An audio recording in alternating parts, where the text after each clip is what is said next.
अस्सलाम वालेकुम दोस्तों, समझ में नहीं आता है कि 15 अगस्त 1947 को देश अंग्रेज़ों से आज़ाद हुआ था या फिर अंग्रेज़ हम जैसे देशवासियों से आज़ाद हुए थे। क्योंकि जिस तरह से इस वक्त माहौल है, ऐसा लग रहा है कि अंग्रेज़ हमसे आज़ाद हुए थे। जगह जगह पर छोटी छोटी बच्चियों के रेप हो जा रहे हैं और इस ताल्लुक़ से इंतज़ामिया पूरी तरह से नाकाम है। हर कोई एक दो नहीं, करीब करीब मैं समझता हूं कि देश में मौजूद हर कोई फास्ट ट्रैक कोर्ट में इसका मुकदमा करने की बात कर रहा है, पर वाक़यात तेज़ी से बढ़ते ही जा रहे हैं। अभी कुछ दिनों पहले 3 से 4 साल बच्ची का और उसका मुलजिम अभी तक सज़ा से बचा हुआ है। सिर्फ़ और सिर्फ पीसी ही मिली हुई है और एक के बाद एक सिर्फ तारीख पे तारीख देते जा रहे हैं। उसके अलावा एक 55 साल हिंदू मर्द ने एक ज़हनी तौर से माजूर बच्ची के साथ केस किया, उसके बावजूद वो बचकर घूम रहा है। और उसके अलावा इतना ही नहीं, अभी हुडको कॉलोनी में एक 12 साल की बच्ची को चाकू की नोक पर उसके साथ ज़बरदस्ती की गई और अभी उसका मुजरिम कटघरे में है। इससे पहले मोहम्मद कैफ का मामला हुआ था, अभी तक उसके मुलजिमीन को कोई सज़ा नहीं मिली है। इतना ही नहीं, मालिक हुआ और उसमें भी मुलजिमीन बाइज्जत बरी हो गए। समझ में नहीं आ रहा है कि देश किस ओर जा रहा है, किस डगर पे जा रहा है। सच बोलने वालों को जेल हो जाती है या धमकियां वगैरह मिलती है, चाहे फिर हिंदुस्तान का मामला हो या पाकिस्तान का। पाकिस्तान में भी आपको पता होगा कि मुफ्ती तारिक मसूद को एक के बाद एक मुसलसल धमकियां मिलती जा रही हैं। क्यों? क्योंकि उन्होंने सच का साथ दिया। इसी तरह से हमारे देश में भी एक के बाद एक कई लोगों को धमकियां वगैरह मिलती रहती है। और इसी तरह से सच्चाई के एक रहनुमा, सियासी रहनुमा एजाज बेग साहब, जो सिर्फ़ और सिर्फ काम की सियासत कर रहे थे, उनको भी साजिशों में फंसा करके कानूनी दुश्वारियों में मुब्तला करने की कोशिशें की जा रही है। बहुत मुश्किल से उनको हाई कोर्ट से ज़मानत वगैरह मिली है। मैं ये शहर की आवाम से, देश की आवाम से पूछना चाहूँगा, क्या सिर्फ़ और सिर्फ लोगों का अच्छा सोचना ही गलत है? क्या कोई बहुत बड़ा जुर्म है?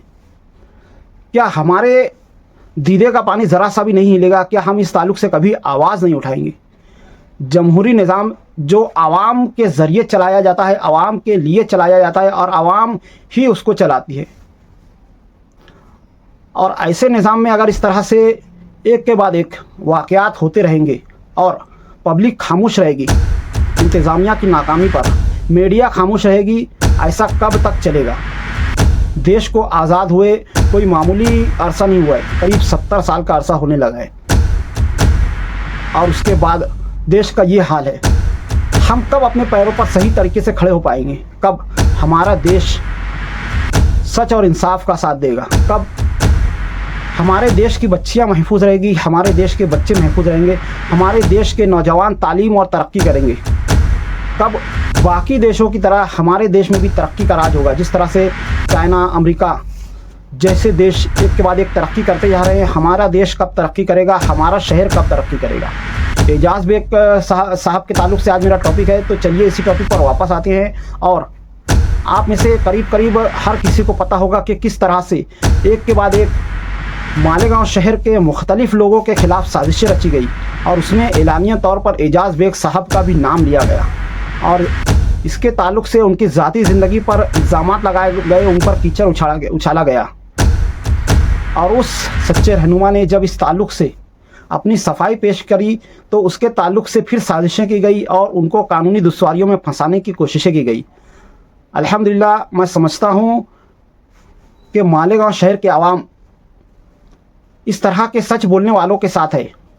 इस वक्त मैं समझता हूँ सियासी रहनुमाओं में या मालेगांव के टॉप लोगों में 2 शेर मौजूद हैं। एक एमआईएम के मुफ्ती इस्माइल साहब हैं और दूसरे एजाज बेग साहब हैं, और जिनके ताल्लुक़ से एक के बाद एक बहुत सारे दोगले लोग साजिशें कर रहे हैं। और अल्हम्दुलिल्लाह, अल्लाह तबारक व तआला उन लोगों की साजिशों को नाकाम कर रहा है। पर यहाँ पर हम मालेगांव के शहर वासियों का भी ये काम है कि हम सच्चाई का साथ दें, हम अपनी आवाज़ उठाएं। जब तक हम आवाज़ नहीं उठाएंगे तब तक इंसाफ नहीं मिलेगा।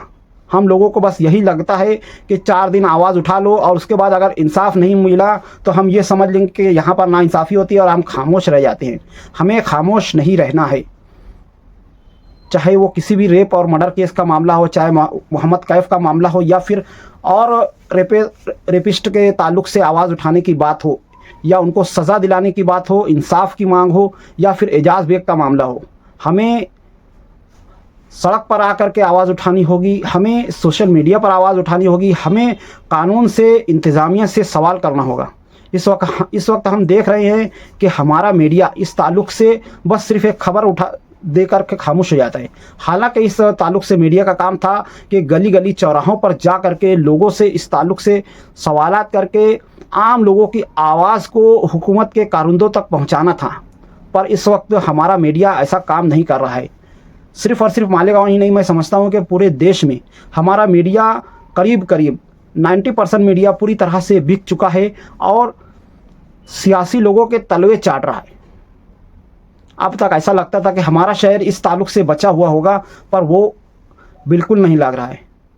कम से कम एजाज बेग के ताल्लुक से तो आवाज़ उठानी चाहिए। कम से कम इस ताल्लुक से तो उनके मानने वालों से इंटरव्यू वगैरह ले करके उनकी आवाज़ को गवर्नमेंट के कारिंदों तक पहुंचाना चाहिए। पुलिस के ताल्लुक से अगर कोई नाइंसाफ़ी हो रही है तो इस ताल्लुक से भी बातें करना चाहिए, पर हमारा मीडिया इस ताल्लुक से कुछ नहीं कर रहा है। अब आवाम की ये जिम्मेदारी है कि हम इंसाफ के लिए आवाज़ उठाएं, हम सच्चाई के लिए आवाज़ उठाएं, हम सच्चाई का साथ दें।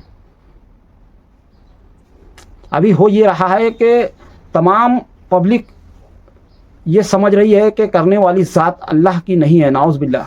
पब्लिक को ये समझना होगा कि करने वाली ज़ात अल्लाह की ही है और हम अपनी ज़िम्मेदारी निभाएं, हम मज़लूम का साथ दें और जालिम के हाथ को पकड़ कर रोकें। हमें ये समझना होगा कि हमारी खामोशी हमारे लिए नुकसानदेह साबित हो सकती है। अगर शहर में आग लगी हुई है तो उस आग को बुझाने का काम हमें करना होगा, वरना ये आग जलते जलते हमारे घरों तक भी आएगी और हमें उस वक्त ये एहसास होगा कि अब बहुत देर हो चुकी है। हम ये जानते हैं कि इस वक्त देश में क्या क्या हो रहा है। अडानी और अंबानी जैसे लोगों को 1-1 रुपये में कई गांव की ज़मीनें बेच दी जाती है और मजलूम लोगों के घरों को तोड़ा जा रहा है, मंदिरों को तोड़ा जा रहा है और वो लोग रो रो करके मीडिया के ताल्लुक से ये बातें कर रहे हैं, पर इस ताल्लुक से मीडिया खामोश है और इन खबरों को छुपा रहा है। देश में इस वक्त इतना कुछ हो रहा है कि जिसके ताल्लुक से अगर मैं बताने बैठूंगा, बोलने बैठूंगा तो कई घंटों की वीडियो बन जाएगी, पर देश के सुलगते इस माहौल में नाइंसाफ़ियों का जो सिलसिला है वो ख़त्म नहीं होगा। इस ताल्लुक से आप लोगों का क्या ख्याल है कमेंट में ज़रूर बताएं। मिलते हैं अगली वीडियो में, तब तक के लिए खुदा हाफिज़। अस्सलामु अलैकुम वरहमतुल्लाहि वबरकातुहू।